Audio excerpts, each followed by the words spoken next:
Kita akan buka lihat materinya. Saya akan sampaikan langsung dari resepnya ya.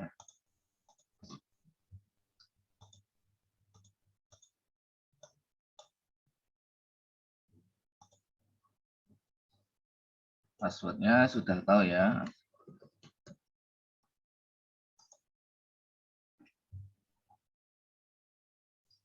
Ya, sambil nunggu yang lain nanti biar masuk, enggak apa-apa. Sudah saya tutup. Saya mulai saja. Assalamualaikum warahmatullahi wabarakatuh. Selamat pagi semuanya. Mari kita awali kuliah kita dengan berdoa mulai.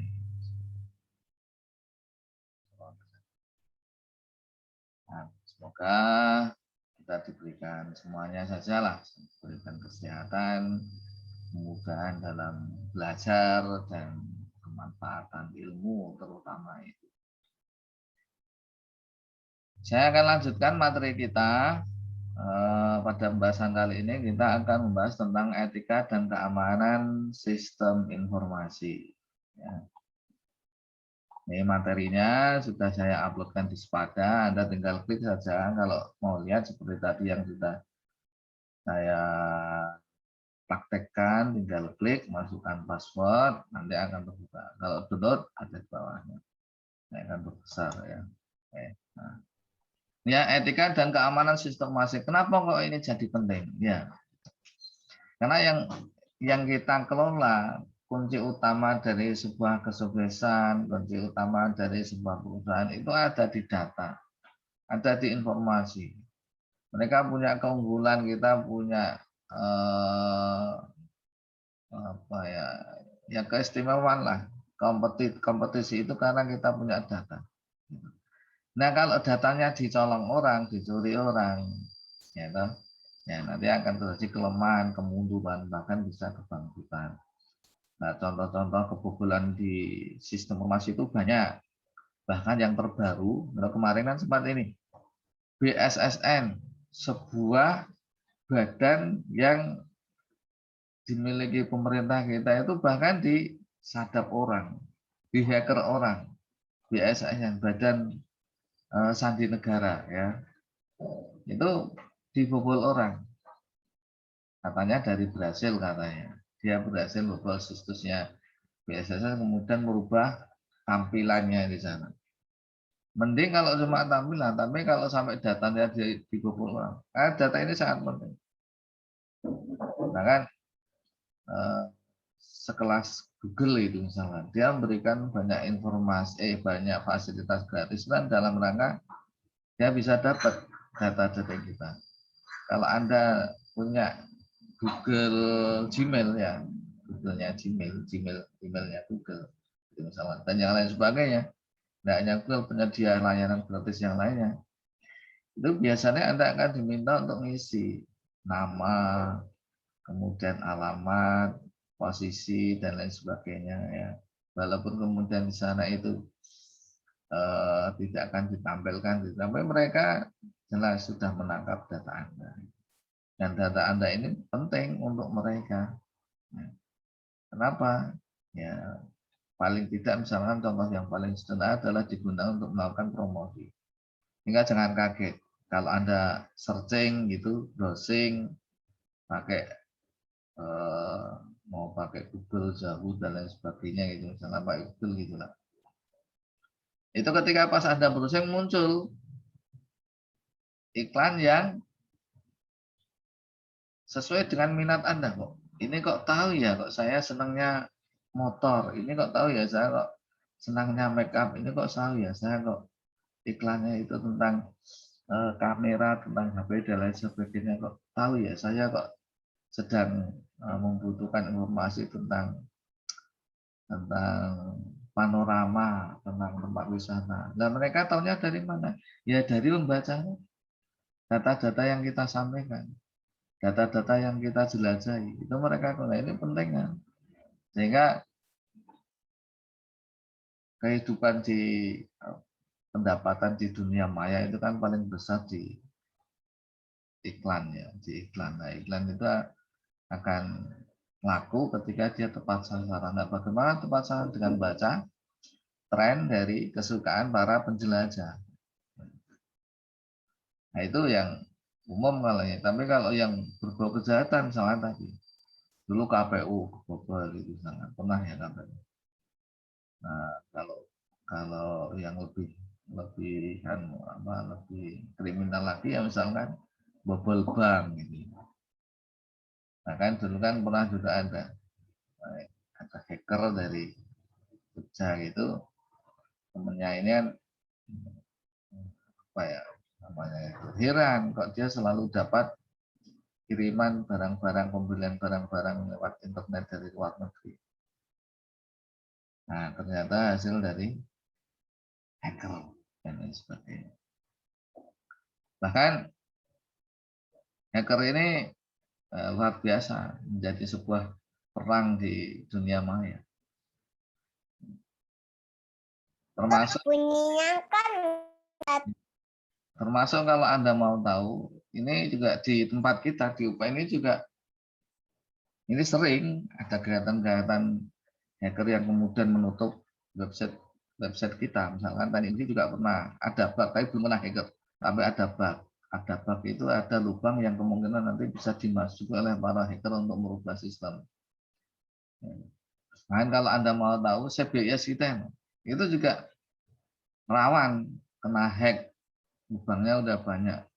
Sehingga oleh para hacker itu bisa dirubah isinya, dirubah mata kuliahnya, bahkan bisa dirubah nilainya itu.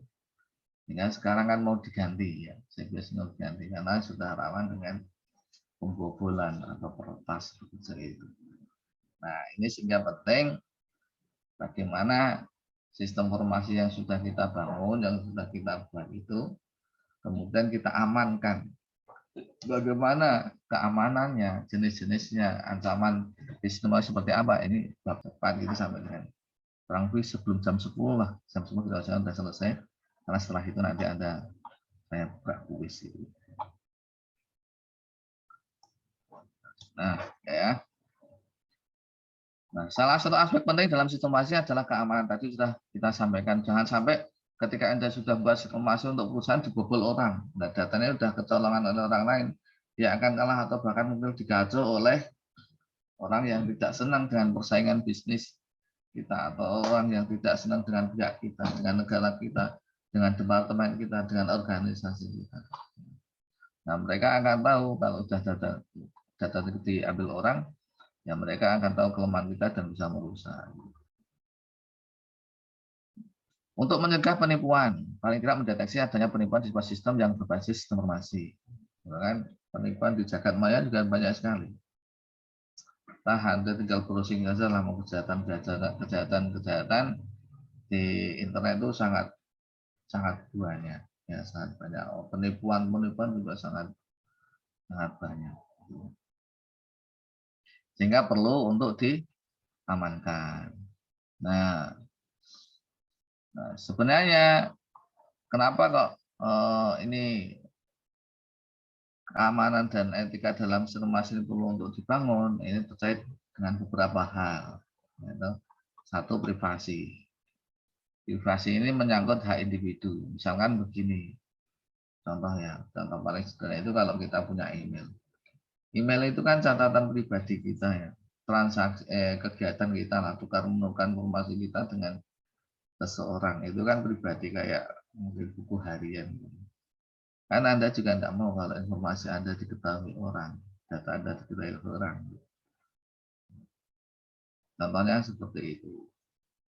Nah, sehingga ketika kita melihat milik orang lain pun kalau tanpa izin ya itu melanggar privasi. Juga tidak boleh. Kalau Anda kerja di kantor itu, kalau teman Anda kerja di kantor kok komputernya terbuka, ya kalau tanpa izin ya jangan dilihat.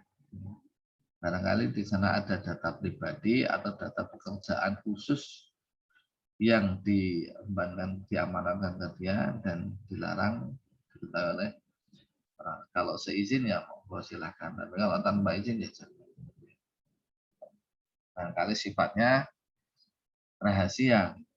Apalagi misalnya teman Anda bagian keuangan yang mengelola sistemasi keuangan gitu. Nah, nanti kalau diketahui orang bisa melakukan transaksi tanpa setengah yang dirugikan. Nah, ya, bayangkan kalau yang terjadi itu di diri kita. Sehingga privasi ini penting. Bagaimana mulainya ya dari diri kita sendiri untuk tidak menyalahi orang lain. Ini tentang privasi. Kemudian tentang properti, gitu. Akurasi dulu. Bagaimana kita memberikan informasi yang akurat kepada orang lain. Sehingga data-data pribadi ketika kita misalkan nabung atau membuat sebuah transaksi itu menjadi penting. Kenapa? Karena kalau tidak akurat ya nanti bisa salah kirim, salah sasaran, salah transfer. Apalagi kalau kemudian kita menampilkan di situs resmi ya kita tampilkan, yang kita beritakan ya seakurat mungkin. Nah, sampai kita melakukan penipuan dengan memberikan berita bohong atau hoax sekarang ya. Properti ya, properti ini terkait dengan kalau sekarang perlindungan hak kekayaan intelektual. Nah, hak kekayaan intelektual ini ada banyak sebenarnya. Ada hak cipta. Hak cipta itu misalnya begini. Jadi kalau Anda membuat sebuah software, sistem informasi, program aplikasi, itu kan bentuknya coding. Ya, coding. Nah, coding yang Anda ciptakan ini ya milik Anda. Milik Anda. Dan ini dilindungi oleh undang-undang. Namanya hak cipta. Gitu.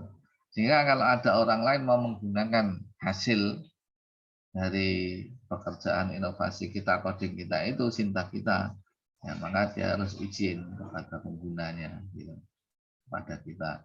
Juga termasuk kita, kalau itu memang privasinya orang, hak ciptanya orang, copyright gitu, ya kita mau kalau kita mau pakai ya sesuai dengan aturan yang dia gunakan, misalnya izin dulu, atau misalkan ada pihak lain itu yang boleh menggunakan tapi harus mencantumkan linknya, harus mencantumkan identitasnya, harus mencantumkan watermarknya, atau harus membayar sekian dan sebagainya. Itu terkait dengan properti ya, hak kita. Paten juga seperti itu. Kalau paten ya, perlindungan selama 20 tahun, paten itu lebih ruwet misalnya. Lebih ruwet tapi ya lebih apa ya namanya? Ya, dia harus di draft dulu, kayak disusun naskahnya dulu. Kalau hak cipta tadi tinggal daftar saja, sudah langsung nanti diterbitkan sertifikat hak cipta. Kalau di Indonesia, ini nama bagiannya adalah Kementerian Hukum dan HAM. Kebetulan di UPN saya dulu tim HAKI, kekayaan kalau ya Maya Ristek namanya, kekayaannya. Kemudian ada rahasia dagang gitu dan lain sebagainya, ya, termasuk campuran, termasuk dosis dan lain sebagainya. Gitu. Terus akses, ya, akses. Ini teknologi informasi tidak menjadi halangan ketika melakukan pengaksesan. Tapi begini, tidak semua orang itu aksesnya sama. Kalau kita melihat situs umum ya berarti kita hanya sebagai pengunjung saja. Nah, situs itu sendiri, website itu sendiri, sistem informasi itu ada level-levelnya, level aksesnya itu macam-macam.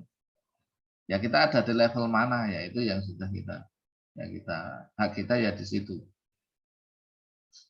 Ya kalau yang bagian melihat pengunjung ya front end gitu ya, hanya melihat saja. Nah, bagian pengelola back end itu tingkat-tingkatan, namanya admin biasanya disebutnya, atau administrator. Administrator itu levelnya macam-macam. Ada yang hanya sekedar editor, ada yang sampai ke level manager, gitu. Ada yang sampai ke super manager. Ya, levelnya sendiri-sendiri gitu. Kekuasaannya sendiri-sendiri.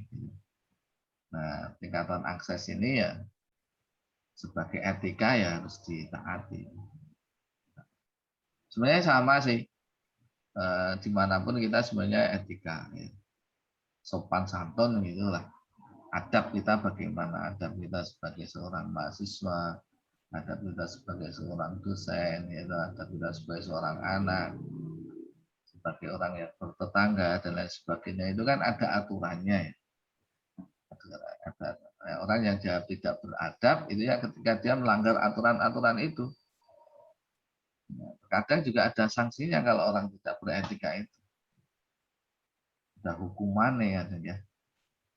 Sehingga aturan-aturan ini dimanapun itu ya ditaati.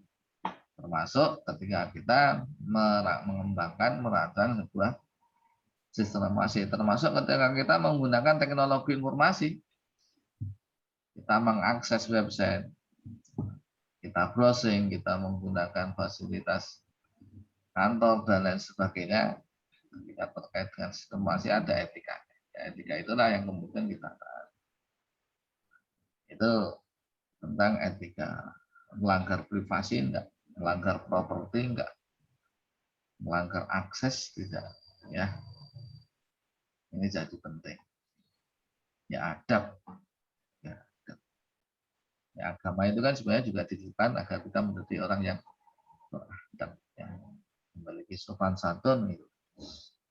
Yang mengatakan adab di atas ilmu.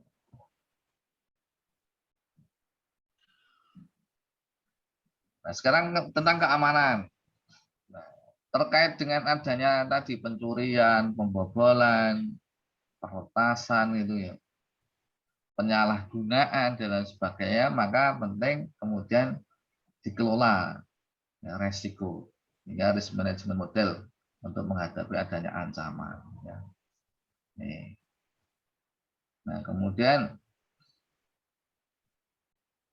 apa saja nih yang perlu untuk kita siapkan, yang kita kelola untuk manajemen adanya resiko terhadap keamanan, tidak keamanan sistemasi.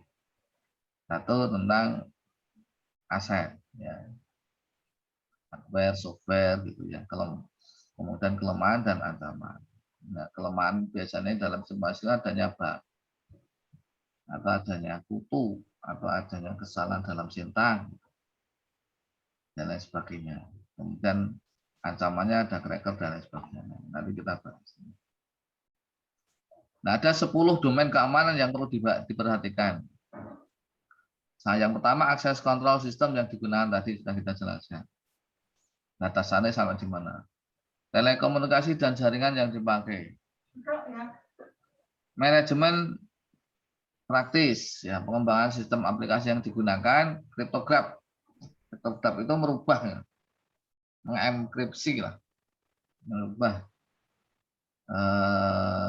dari kalimat atau bahasa, kemudian agar dia tidak terbaca oleh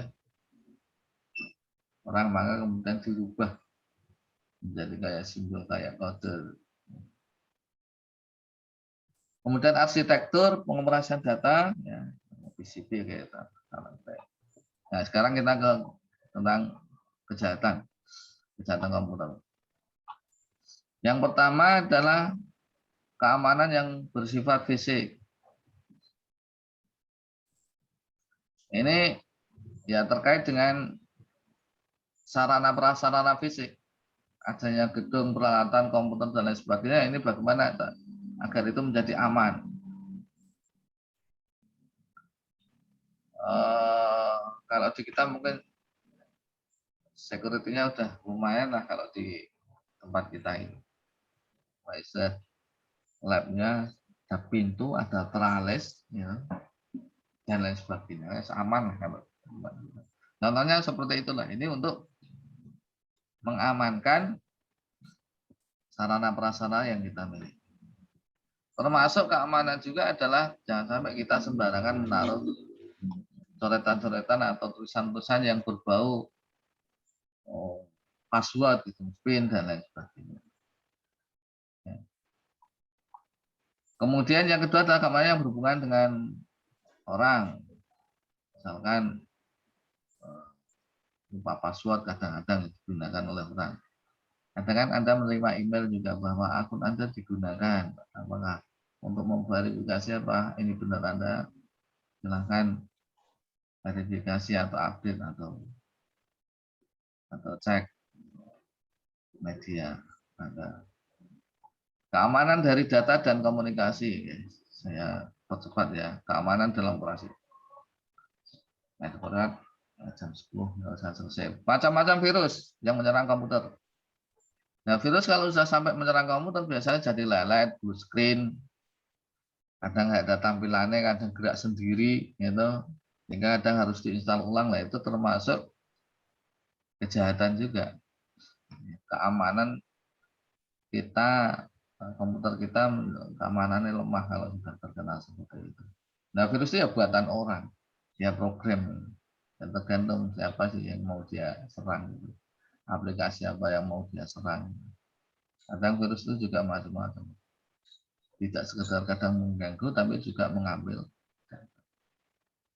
Macam-macamnya ini ya, virus compiler, nanti dibaca sendiri, virus Battle PC gitu, virus file, contoh-contoh banyak ya, XCOM macam-macam.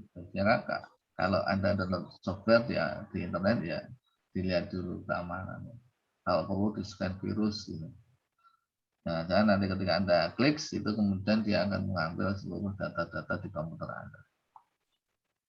Virus boot, ya, virus boot sektor, dropper, script, makro, polymorphic, nanti dibaca sendiri. Companion, worm, dan lain sebagainya. Hybrid yang terkenal Trojan horse. Ini.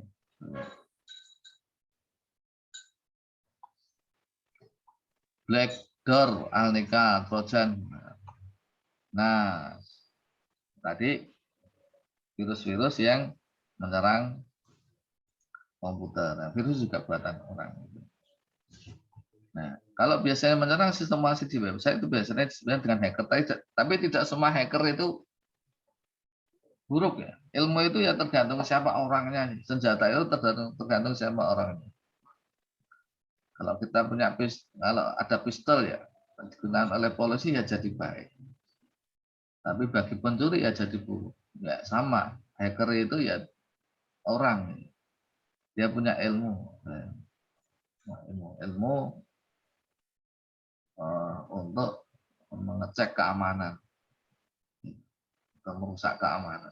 Sehingga tergantung orangnya. Sehingga ada white hat hacker ini ya kalau kita pengen bagus ya harus diuji dulu, diretas ya. Nah ini bagian para hacker. Udah mumpuni enggak sistem yang kita pakai? Termasuk pengujian itu sebenarnya tidak menjerumuskan Anda. Ada ujian seminar TA1, TA2 atau ujian-ujian kuliah itu. Itu bukan dalam rangka menghakimi Anda, tapi untuk ngetes sejauh mana kemampuan yang sudah dimiliki. Termasuk sistem informasi, kalau dia program udah bagus, ya berarti kira-kira kalau udah nggak ada lubang lah, mau dihack udah nggak bisa. Ya, sehingga kemampuan untuk ngehack itu juga ada manfaatnya, aslinya bermanfaat. Cuma kadang juga disalahgunakan untuk ngambil atau kemudian merubah algoritma, kemudian ngambil data dan lain sebagainya. Nah, itu jadi yang jadi buruk. Nah, macam-macamnya selain white hat yang baik tadi ada red hat, dia hanya sekedar misalkan hanya pengen apalah, pengen beda lah, pengen memunculkan perasaan dia, gitu. Atau sekedar pengen tenar saja, atau memang dia pengen memeras orang, black hat hacker, ngancam, kriminal, cyber, kejahatan cyber, gitu. Sehingga motivasi orang untuk dia meretas itu juga macam-macam. Teknik hacking, bagaimana orang itu bisa membobol sebuah situs terhadap denial of service. Contohnya ya, ini misalkan dengan cara dia memberikan permintaan yang sangat banyak, kuat enggak situsnya ini. Bagaimana misalkan CPS kita itu kemudian diakses secara bersama-sama pada jam yang sama, kuat enggak? Ingat dulu kalau ada SBMPTN ya, seleksi bersama masuk perguruan tinggi negeri yang berbasis komputer itu kan ada server diakses secara bersama-sama, kuat enggak? Itu situ. Kalau enggak kuat ya jebol, lelet. Kemudian hang dan lain sebagainya. Contohnya itu, dan itu namanya denial of service. Sniffer, ini dengan menangkap, ya, jadi perlintasan data yang dinarik kemudian ditangkap orang. Spoofing, ini pemalsuan dan sebagainya.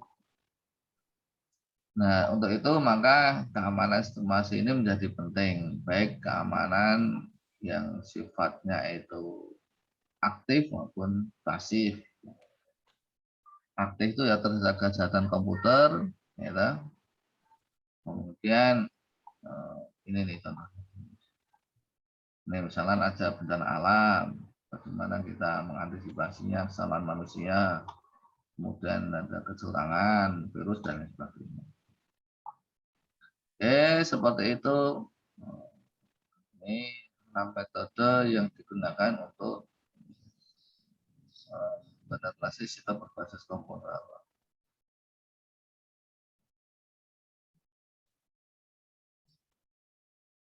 Ya, biasanya berikutnya. Nah, ada undang-undang yang sebenarnya juga diterapkan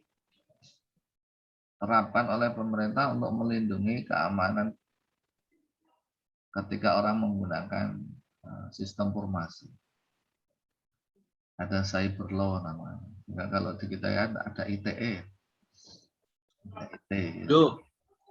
Nah, itu digunakan untuk menjaga privasi atau keamanan ketika orang menggunakan sistem informasi.